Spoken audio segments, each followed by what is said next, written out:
Prosegue lo stato di agitazione dei lavoratori di Abbanoa aderenti alla FIGTM-CGIL proclamato dal sindacato il 27 marzo. Domani è in programma un incontro tra i rappresentanti del sindacato e i dirigenti dell'ente idrico, questo al fine di ribadire le ragioni della mobilitazione della CGIL e i passi in avanti richiesti ad Abbanoa per superarla.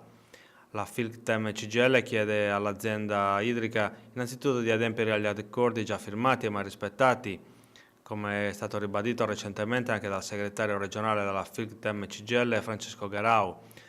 Abbanoa ha proposto una riorganizzazione aziendale in continuità con la legge Madia, ma secondo il sindacato questa potrà essere attuata solo se l'azienda si impegnerà ad una rivisitazione degli accordi sugli inquadramenti dei dipendenti di tutti i settori di Abbanoa e sullo sblocco che dura da 2 anni. Il sindacato ricorda che la proposta di riorganizzazione, che vede anche la riassegnazione di 207 dipendenti ad altre sedi o in altre mansioni, è stata respinta dall'Assemblea dei lavoratori.